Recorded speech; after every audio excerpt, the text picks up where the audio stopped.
40 سال کی عمر بابا ہے، ایک بکریاں چرانے والا بکریاں چرا رہا ہے، بکریاں چراتے چراتے عمر گزر گئی 40 سال، امام قصائی کی عمر ہو گئی، بکریاں چرا رہے امام قصائی، پاس سے جناب والا ایک عورت گزری، عورت اپنے بیٹے کو مدرسے لے کے جا رہی ہے، بیٹا جاتا نہیں، ماں کہتی ہے پتر چل جا،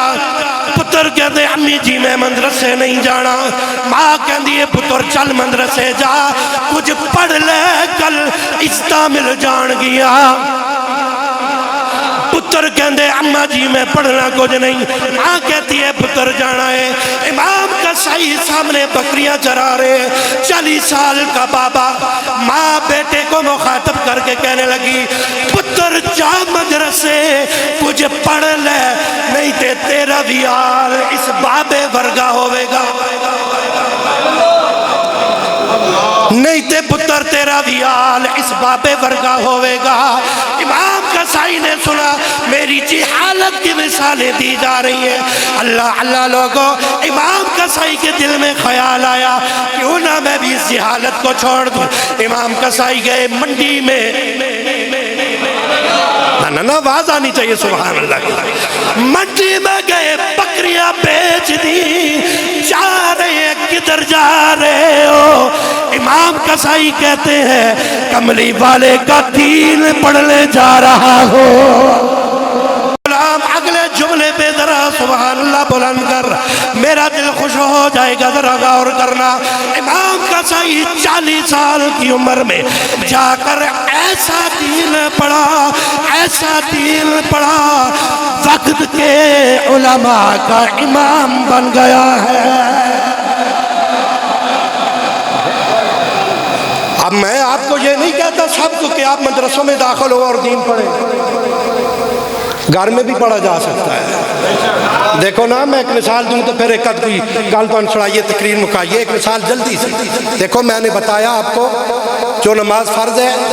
اس کے کچھ فرائض ہیں، کچھ واجبات ہیں، جو ابتدائی کتاب ہے، جو ابتدائی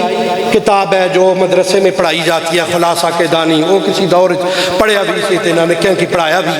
تے او اس وچ لکھے دینے 15 فرض، کتنے ہے جی دو رکعتاں پڑھ سنا ہے، اس وچ 15 فرض، کتنے 15۔ اچھا اساں بھی چھوڑو، اور اردو دیاں کتاباں چھوٹیاں چھوٹیاں سجڑوں مل دیاں جے سارے بابے بھی چاچے بھی سارے جوان بھی، اگر وہ نکیاں کتاباں کار وچ لے کے رکھ لے ہونا تو روزانہ صرف ایک فرض یاد کر، کتنا اتنی تھی گل ہے، 1 منٹ پورا نہیں لگنا، صبح صبح اٹھ کے تو ایک فرض یاد کر لو، ایک فرض عید ہے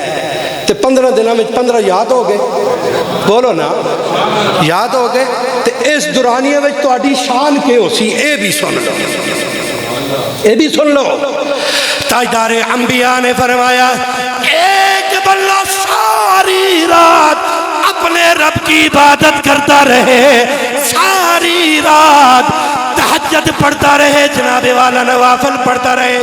دوسرا بندہ صبح صبح اٹھ کر ساری رات سو کر گزارے، صبح صبح اٹھ کر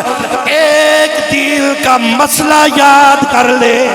آمنہ کے لال نے فرمایا میرے رب کے حضور یہ مسئلہ یاد کرنے والا ساری رات عبادت کرنے والے سے اعلیٰ و افضل ہے۔